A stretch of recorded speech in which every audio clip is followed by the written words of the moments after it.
Now that we know a lot more about Nintendo's Switch, we can finally comfortably say what accessories are really mandatory for every self-respecting Switch owner to have. I thought I'd make a quick list to share the accessories I really think everyone will want eventually, and if I have any specific recommendations. Before getting to the list, I'd like to highlight one I don't recommend getting. I think the docks, as little as there is to them, you should wait on. I don't know if Nintendo is struggling to make enough, so they have to ask more, and that's why they're so pricey, or what? But I think they are a likely candidate to get a fully functional bootleg version for $8 to $20, half a year or so down the road. If Nintendo just doesn't have enough to sell cheaply, that may also change soon after launch. I just would definitely wait on additional docks.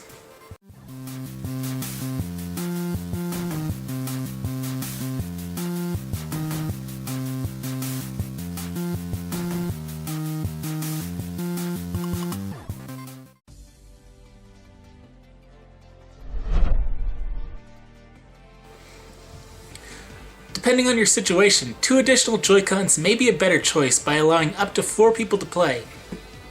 However, if a friend meets you with their Switch, you are at 4 players right there. Joy-Cons would really only be a better choice if you have 3 or more other gamers in your household, especially if many of them are minors and you have no plans of moving. Maybe they're siblings, roommates, or your children. Otherwise, I think the Pro Controller is the better choice unless Nintendo is going to have alternate Joy-Cons with D-pads right away. There are just some games that control stick or separate buttons aren't as ideal for, and it will allow for a third player if you ever have a slacker who wants to play. The only thing about the Pro Controller is that it's a lot more likely to get a generic version than the Joy-Cons. Because the Joy-Cons have that HD rumble stuff, and that's gonna be expensive to replicate and hard to replicate.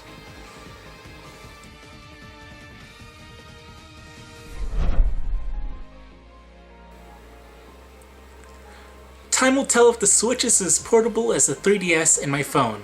My phone is a phablet and fits very comfortably in my cargo pockets, so maybe I can toss the Joy-Cons in the front of my pocket and keep the screen pressed to my thigh and protected from the corners of furniture. But I'm inclined to think I'd rather be safe and have some kind of box to keep the screen and Joy-Cons separate in my pocket and safe from slipping out and hitting the pavement, or getting crushed when somebody runs into me. On the other hand, maybe someone will make a protective case like I have on my phone. I've accidentally thrown my phone a good 30 to 50 feet, and it's completely undamaged. So these cases work miracles for clumsy dorks like me.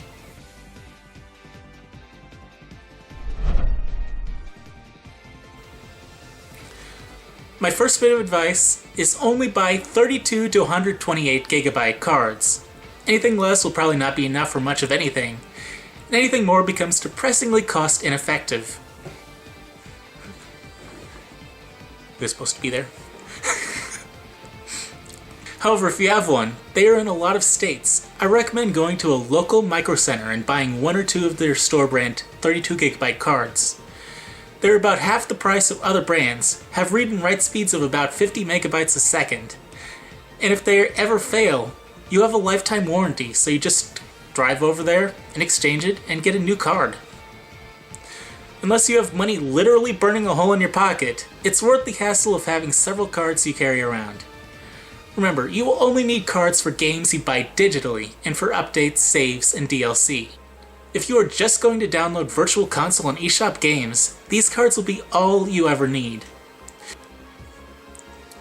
If you plan to buy a lot of Switch retail games digitally or don't have a micro center nearby, you'll just have to do your shopping. Just remember to check the read speed unless you want the worst performance possible. I would just recommend going out and ordering the real retail games though. This also isn't an urgent purchase. The onboard storage should be plenty for the average user to go for quite a while. It might even be worth waiting just because I'm sure Nintendo will release something or have something in the manual that will tell you the specifications for ideal SD cards, so you don't end up getting something that's not fast enough.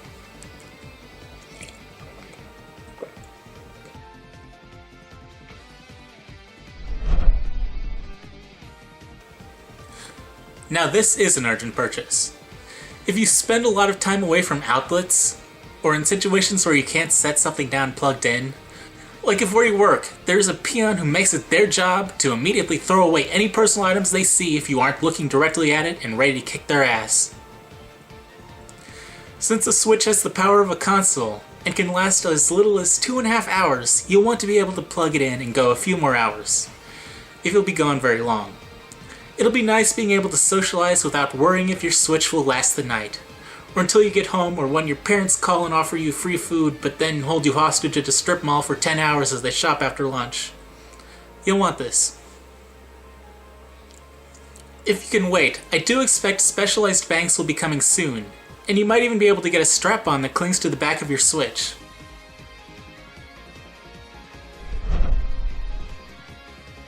You will definitely want a way to charge from a car, especially if you wait for strap-on power banks to become available. But there are a couple ways to achieve this. The first is you can buy the PDP or other cigarette port to USB-C cable adapter, or you can purchase a cigarette port to USB 2.0 adapter like this, and purchase a USB to USB-C cable. This may end up more expensive, especially if you order through several Amazon sellers and pay $30 in shipping.